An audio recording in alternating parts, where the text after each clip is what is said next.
All right, everybody, thanks for dialing in to the webinar today, the joint webinar between Eastern Region and Southern Region on the tropical briefing template.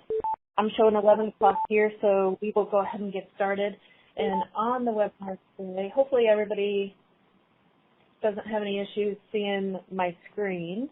We are recording today's webinar too, and we'll make it available probably by the end of the week or next week. That way, if you have folks at your office or at other offices that want to listen in later, we'll record the question and answer session as well for any questions that y'all have. And then it'll be distributed or posted. Today's presentation brought to you by, like I said, Eastern Region and Southern Region. I'm Jen, Southern Region. Kim is on the call from Eastern Region. Danielle helped a lot with the macro work on this briefing, as well as Jonathan in Eastern Region helped a lot with the macro work on the presentation. So they'll be talking about that specifically, and Kim and I will go over kind of the content and the reasons behind the template. So we'll kick it off first with the purpose of the tropical briefing templates, how they came about, why they were created. Basically, several years ago, we noticed during big tropical events that neighboring offices were sending out basically the same weather information, but in totally different formats. And we had some feedback, especially from regional partners, like the emergency management regions, and then some state partners too, that they were getting kind of confused, and they saw the different formats as being different weather. So we wanted to make it easier for offices to send out tropical briefings in similar formats so that it's just more easily interpreted by those partners that cross CWA boundaries. So that was really the reason why we started down this path of more consistent tropical briefing templates, because in a tropical event, I think you do notice any inconsistencies a little more because it is such a large-scale event, not necessarily, localized flooding and severe weather briefings where it can be confined to a CWA. So that was kind of the purpose several years ago. We had a team that met at the Hurricane Center and started down this path. We got a lot of input from a lot of different offices along the coast. Created some templates, and then had a larger team about 3 years ago that involved everyone from hydrologists to meteorologists in different coastal offices. The Hurricane Center reviewed our templates initially, and that's kind of how we got to where we are today with both regions using consistent templates. Why is it a big deal to have consistent briefing templates?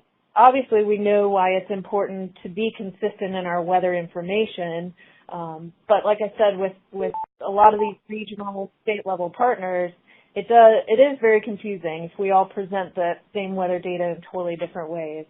So we're making it easier for our partners to interpret what we're trying to tell them, and so that is the big deal. But also, how will these templates help you all at offices? What we did with these templates, we call it a kitchen sink template because there's about 36 slides in this template related to some hazard within a tropical system.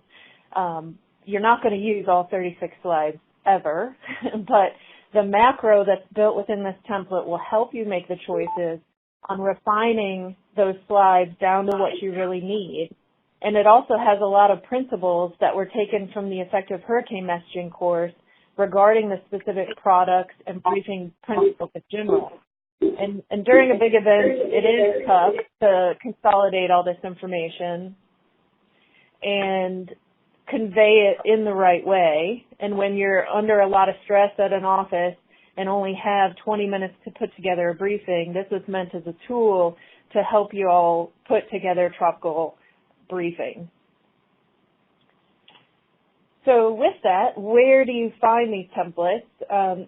Each region has these templates uploaded to a specific Google site, and that's on the screen there. And also with these templates are instructions for customizing the template to your particular office, as well as some of the macro customization that Danielle and Jonathan will talk about at the end of this webinar. So with that, I'm going to pass it to Kim to talk not only about where you can find the templates in Eastern Region, but a few other topics as well. So Kim, it's all yours. Thanks, Jen. Can you hear me? Yep, there's a little bit of an echo now, though. Let me mute lines for right now, just so there's not an echo. And if you want to press *6 to unmute your line, that should work. Okay.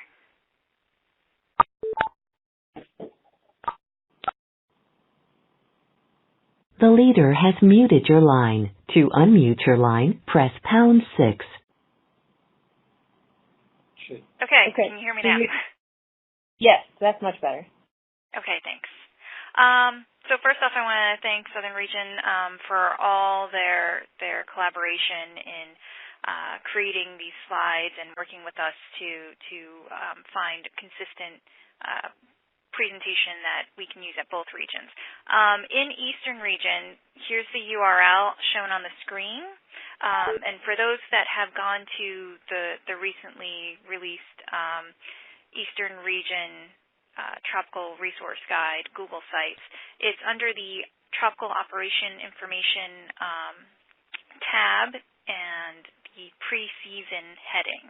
So both the PowerPoint, which you can download, as well as the instructions on how to do the configuration are located there.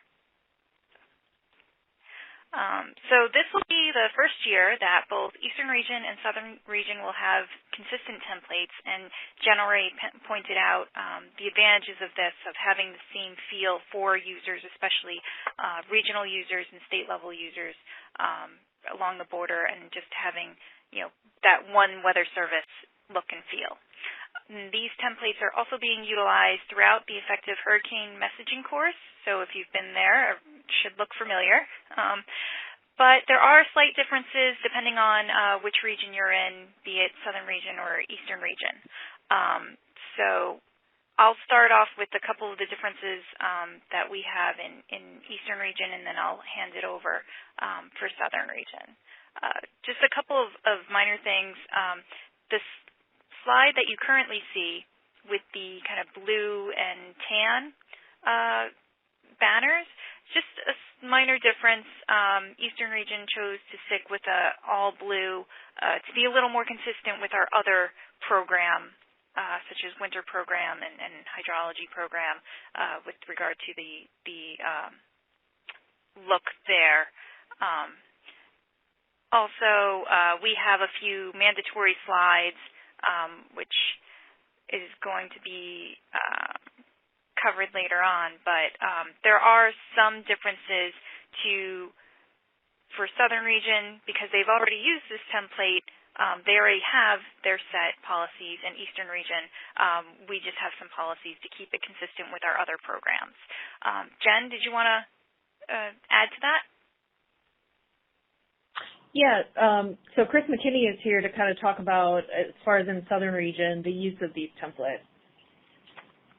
Yeah, good afternoon, or good morning, everyone. Just wanted to chime in again and reinforce the message you've already heard on the call here, that we have received a lot of very positive feedback, particularly from the state and federal partners that see more than one office's briefings. The increased consistency among offices has been very, very beneficial to them, and so that's something that we'll continue to support. Southern Region has been supportive of this effort for the last few years. I believe almost all of our offices are using it. We would continue to encourage you to do so. And if there's something in these templates that doesn't meet the needs of your partners, please reach out to Jen or myself, and we'll be glad to work with you on it for future refinement to make sure that this is still effective. So, again, I just want to thank everybody for dialing in today. For those in the Southern Region, tropical readiness is going to be probably the main focus for the OSD monthly call this month, which is 2 weeks from tomorrow. So the templates will be discussed there as well. So, if you have additional questions, please bring those to that meeting as well. Thanks, Chris. Back to you, Kim. Thanks, Jen. So there's been a few changes based on some of Eastern Region's mandatory slides in our other program templates. Southern Region the Eastern region discussed the use of those and actually added some of Eastern region's mandatory slides to Southern region's template, which may not necessarily be mandatory, but one example is the situation overview hazards chart, which has the hazards, the location, the timing. So just another useful tool in this template. Another option, which is new and I'm not sure how widely advertised it's been, but NHC has added a 3-day time of arrival graphic. So now you have the option to use either the 3-day time of arrival or the 5-day, and that really came out of Hurricane Michael last year, just gaining lots of speed, and therefore the 5-day time of arrival graphic was very much zoomed out. So to help with the messaging and be able to use that graphic more towards the local level, they created the 3-day. So as I mentioned, there are some key differences. For Eastern region, our HTI graphics appear at the beginning of each subsection, and those subsections are defined by hazards. The main requirement is that you keep your hazards together. So, for example, your storm surge, any graphic related to storm surge should be all in that storm surge section, and same thing with tornadoes or flooding, rain, and wind. Also, this should go for everybody, but order the slides, particularly the hazard sections, by what is most important, what is the most concern for your office and for your area.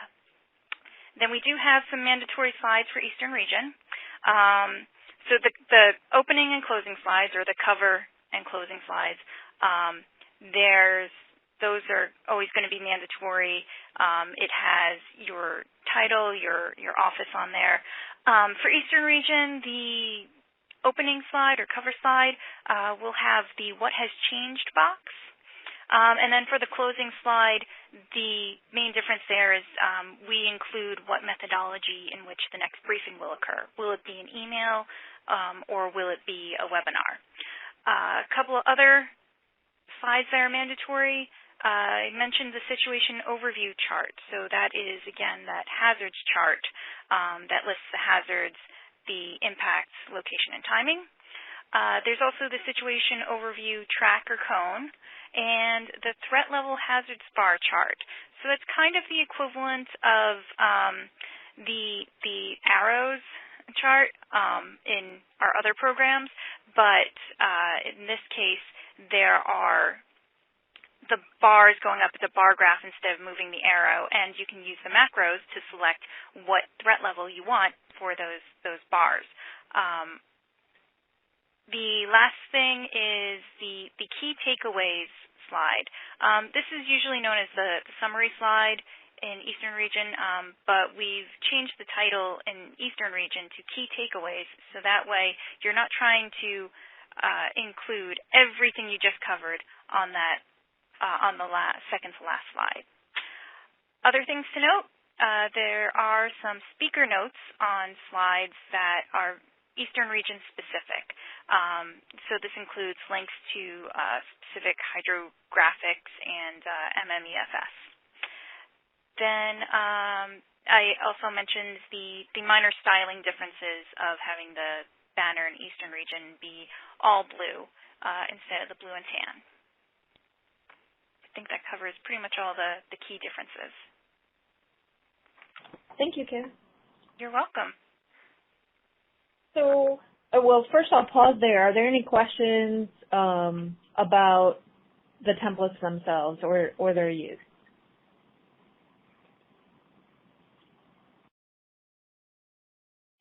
And if you are muted and want to ask a question, press *6 to unmute your line.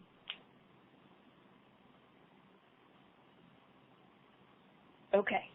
Assuming there's no questions, then we'll move on. And you can feel free to stop us at any time. If you have a question about a particular slide that we're going to go over, there's about 5 slides in particular that I'm just going to highlight next, just because we've had questions on these, and so I just want to go into a little more detail on these specific slides. The first one is the threat level, and Kim talked about that. And this is the slide where you can use the macro to adjust your threat levels. And this slide has actually seen a lot of different iterations. We started with something that looked completely different, but had the same general principle, but we've refined it several times based on office feedback, based on partner feedback. But overall, this is what we get the most positive comments on from partners in communicating the threats during a tropical event. So this is why I wanted to highlight this slide and really promote its use in the briefings, because it's a very clear way to indicate what is the biggest hazard in that particular tropical event. But one caveat on this, we need to ensure that the threat levels match up to your HTI graphics. And we typically do that, offices typically can do that by using the highest threat for your area. But I know folks that have been deployed to a specific EOC, like a county EOC, of course you'll use the threat level for that particular county. You don't have to use the whole CWA at that point. So your threat level chart may look different based on if you're briefing a county versus an entire CWA on a webinar versus a state. And that's okay, because you're customizing it for that particular partner or set of partners. But again, this is kind of, we've gotten some questions, we've gotten some feedback, and if you get feedback from partners and we need to refine this or change it up a little bit too to make it clear, please let us know. And we're taking feedback every year and making adjustments to these templates based on your feedback and from your partners' feedback. So I wanted to show this wind speed probability slide as well, because I think, like I said before, one of the reasons for the template containing so much text, like you see on here, is to really guide you in what you're putting in the briefing. At the Effective Hurricane Messaging course at EHM, we were noticing that slight wording differences related to wind speed probabilities were confusing to partners and confusing to the forecasters giving the briefing, because these probabilities are based off of certain data, right? And we want to make sure we brief that data correctly. So there's a lot of different wording choices in the template, but they are all, they've been vetted by the EHM facilitators, by the Hurricane Center, and by office feedback to ensure that we're briefing these products correctly. So I just wanted to note that you don't include all this text on the slide. Choose what's most applicable for your situation, but these are our recommendations in how to brief this particular product, and this is throughout the template. Quick question on the slide just before. Yeah. I see that you get the level, the one just before this with the HTI threat levels. I see that you're using max HTI to get each of those levels, but what about confidence? Where are you getting that from? That's based off of, a lot of times NHC will put some level of confidence in their discussions, and I think it's a balance between what they're saying, and if you need to have more discussion with them on confidence, you can do that in the Tropical Collaboration chat room. It can be relayed through the DSS coordinator. It can be locally, like if you're talking rainfall and the potential for flooding within your CWA, that factors into confidence. And that's also why we added a text box underneath the forecast confidence, so that you can specify what that confidence is related to. Is it related to the track and what the Hurricane Center is saying in their discussion? Is it related to your confidence in, river flooding or surge, things like that? You want to kind of specify what that confidence is related to. Does that answer your question? Yeah, I think that's going to be problematic, but I'll let it go for now. Okay. We can talk further if there's issues too. Let me know. So storm surge. Two things that I want to note on this slide for potential storm surge. If you're going to be using splosh graphics in your briefing, you can set the macro up to pull from a local library of images, and Danielle can talk more about that. But especially now with HVX and the capability within HVX on the new Meow Mixer, we do want to emphasize that you consult with the storm surge unit and neighboring offices, if applicable, to decide what Meow you're going to use in the briefing, just so that everybody is on the same page and reasonably consistent with what they're putting in here. There's so many choices.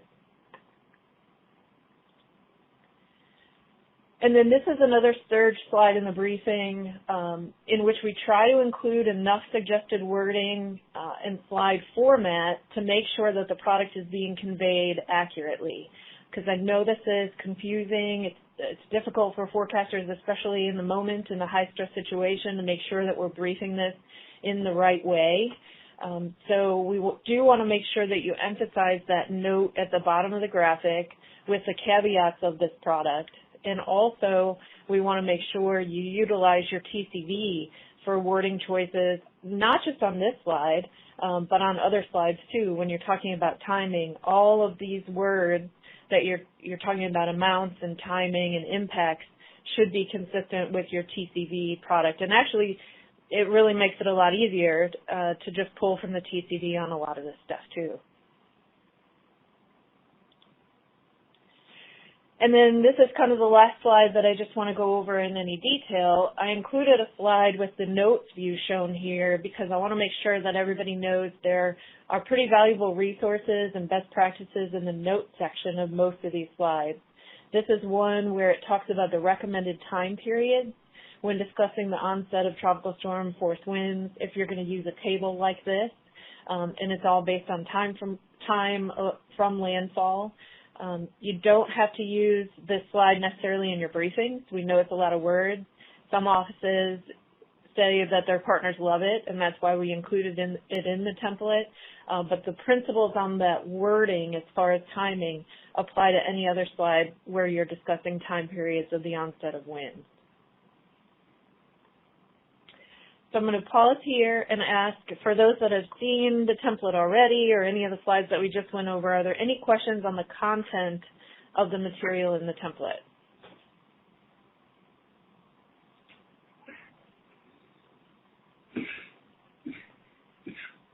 Okay. Then at this point, I am going to turn it over to Danielle to talk more about the macro part. And Danielle, don't forget to star 6 to unmute.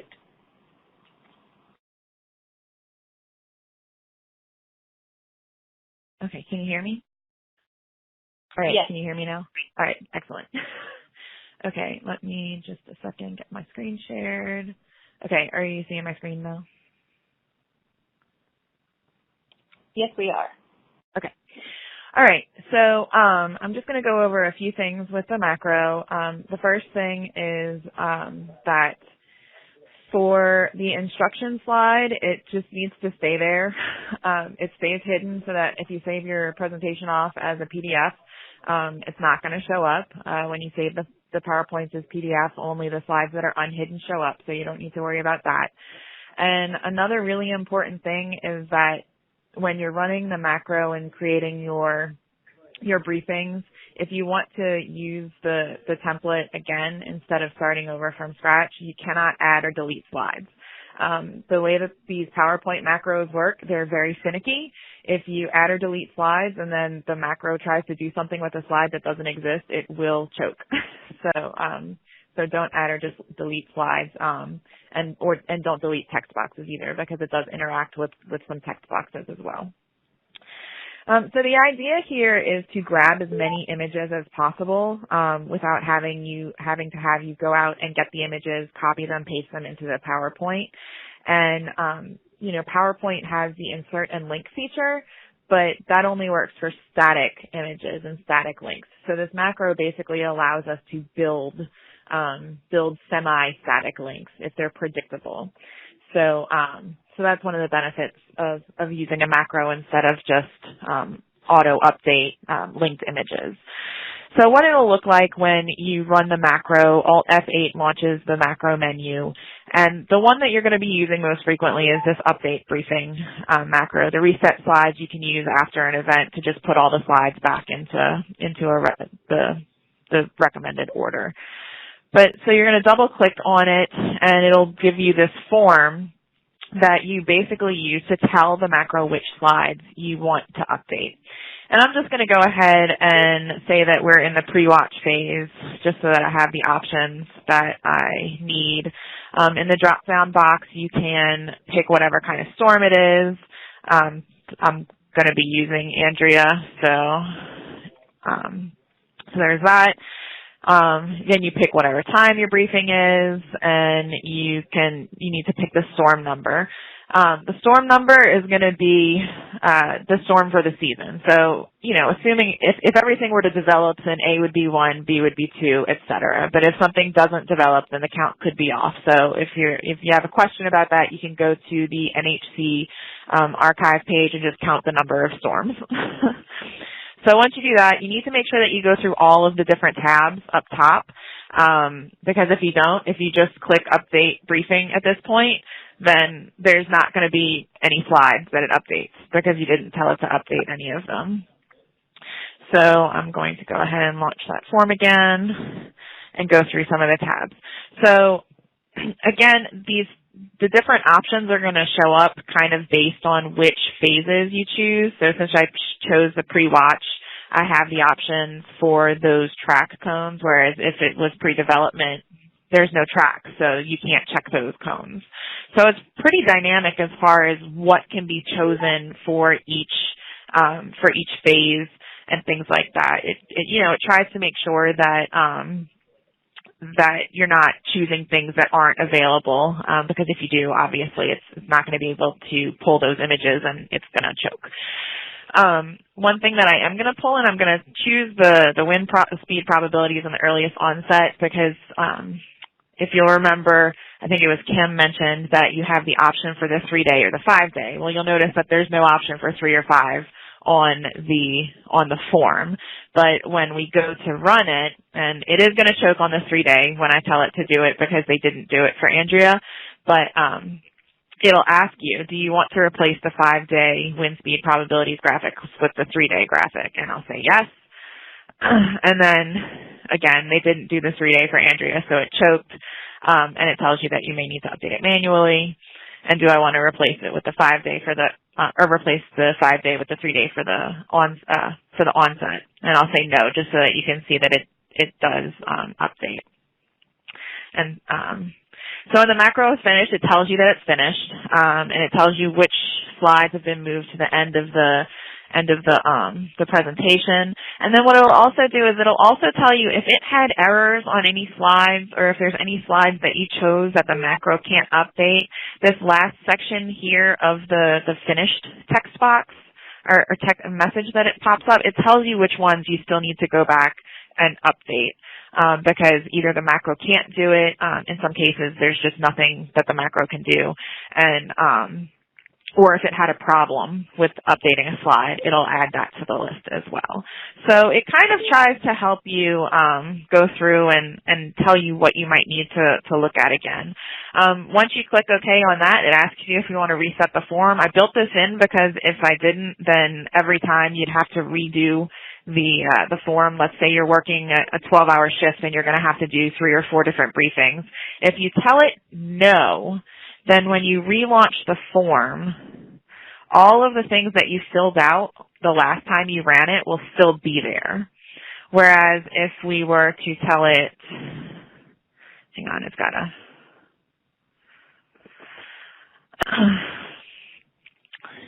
all right.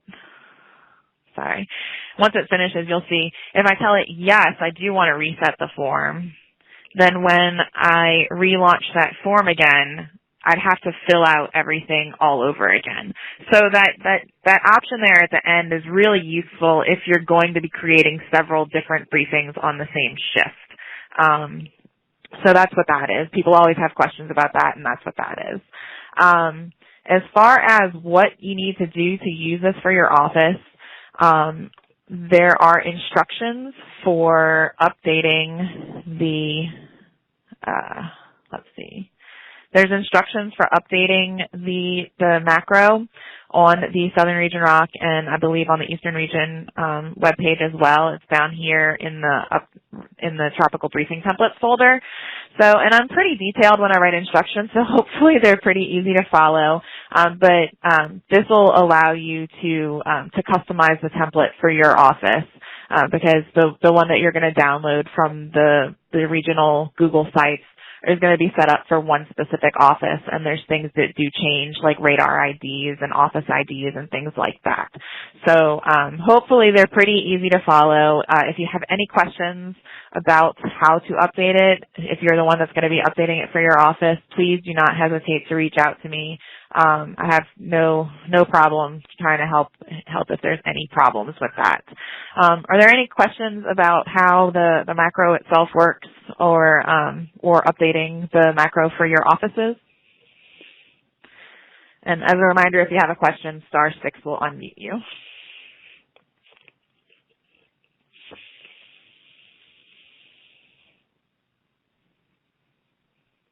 Okay, well, since I'm not hearing any questions, what I'm going to do is stop sharing my screen and pass it back to, I believe, Jonathan is up next.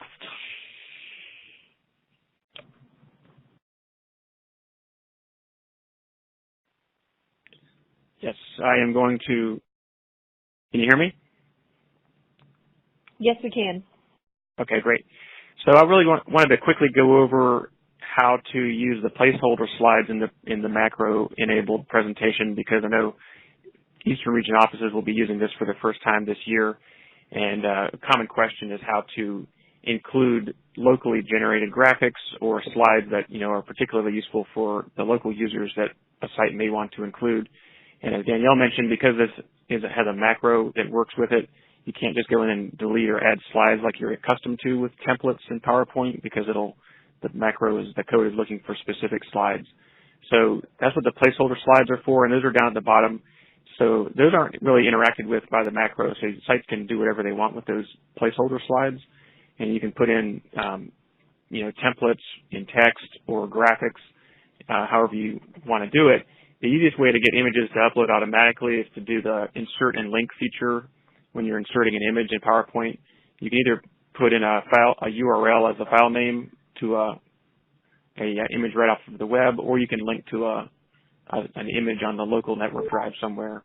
And if you do the insert and link, it'll put it in to the presentation, and you can format the picture as you see fit. You can crop it down. You can include multiple versions of the same image to have one that includes just the color bar that you can move around the screen, and another one with just the image. But all those will be retained if you reopen the presentation, and it'll automatically upload or update the image. So you can make whatever changes you want in the placeholder slides, and then save the presentation to your template or however you're locally storing it. And then if you wanted to use those placeholder slides, you would first run the macro using the features that Danielle walked you through, and then after that you would drag one of the placeholder slides, or as many as you want, into the presentation up at the top to wherever you want those slides to be included. That's about all I have to say about the placeholder slides. Next slide. So I will open it up to questions about anything about the presentation or the macros.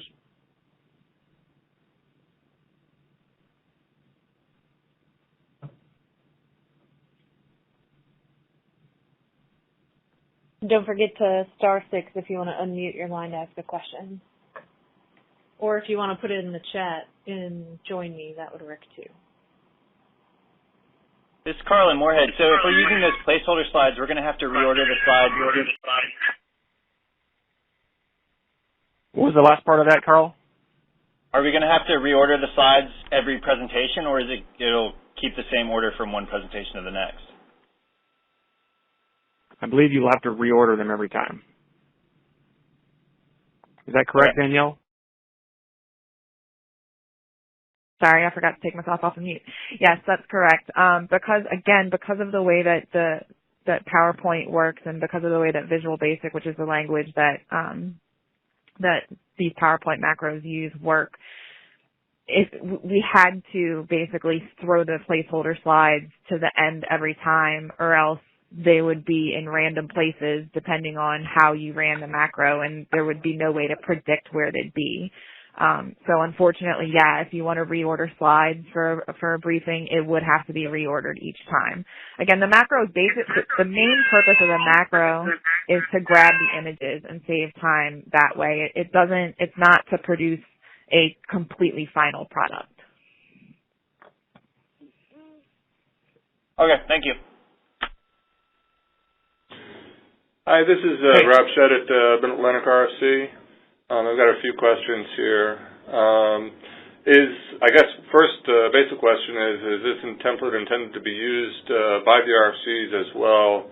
Obviously, 90% of this template we would really never use. We'd really be focusing strictly on the river flooding.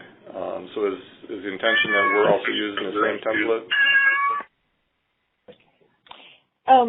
I think we do have some river slides in there, and we had some RFC input on the river slides in the briefing. So if you find those helpful, then feel free to use them. I think, though, one of the things that we've learned through some previous tropical events is that if we're going to use graphics developed by an RFC in a tropical briefing, then it's helpful for the RFC to use a consistent background and look so that they're able to easily insert their slides into the presentation by the WFO or whomever is doing the briefing. So I think it's good for RFCs to have an awareness. If you want to use the river-related slides, great. But also we've had success with, if we're doing a joint briefing, an RFC and a WFO, to have the same template background. Okay. That helps. I guess the other question I would ask is whether, because I know within the Eastern region for the last couple of years, we've been using a consistent template, color and background and such. And so is there a thought of using this template for all of our briefings so we don't just have, one set of information or, one type of template for tropical and another one for everything else that we're doing? It seemed to me to make sense to have a single template look and feel for everything that we're doing. Yeah, I can answer to that. This is Kim McMahon.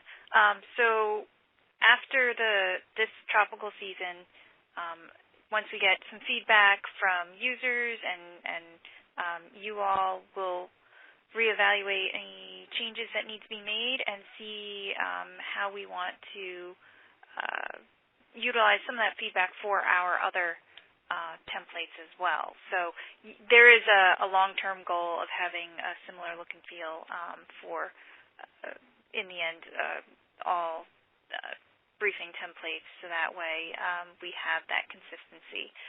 But I can't give you a timeline at this time. Okay, thanks. Welcome. This is Danielle. There was a question in the chat about the placeholder slides again. So someone was asking if the placeholder slides are going to stay at the end, or going to stay where you put them, if it's something that you're going to use all the time. And no, they are, again, going to move to the end every time you run that macro, unless whoever's maintaining your local version of the macro adds code to handle them and put them someplace else. So that's the only way that they're going to stay where you put them, so to speak. I hope that clears that up. And I just want to mention that, when you are putting your briefing together and you have your local graphics, just remember to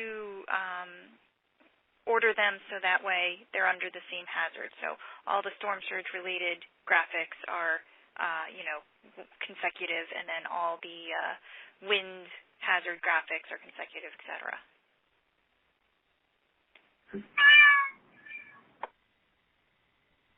And then I do see a question on the Eastern Region page where the template and instructions will reside. Okay, so I'll do that quickly, but I will definitely send out an email when we have this recording available.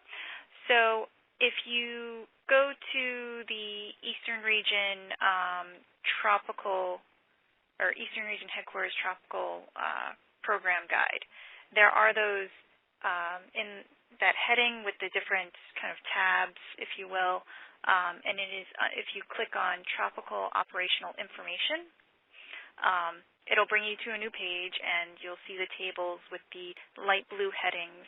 It should be under the pre-season heading, the first item under that pre-season heading. And again, I'll send this in an email to our Eastern Region offices, so that way everyone knows where to find it.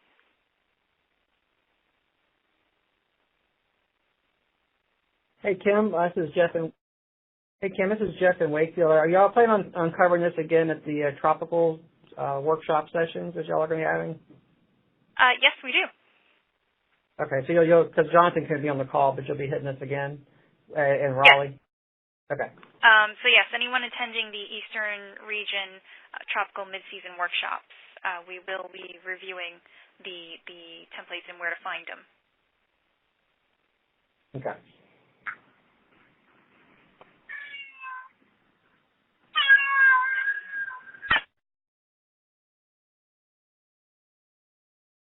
Any other questions out there?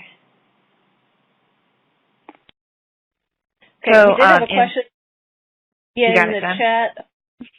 Yeah, and if you email the slides as a PDF, then all those hidden slides will not be included in the PDF, so you don't have to worry about file size. The question was, if you're not deleting the unused slides, does that pose an issue with the total size of the presentation being too large?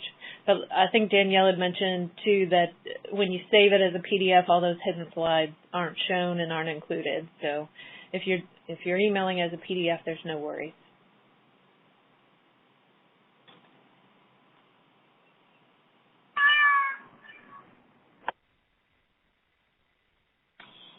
Okay, well, if you think of any questions as you're going through this, feel free to email me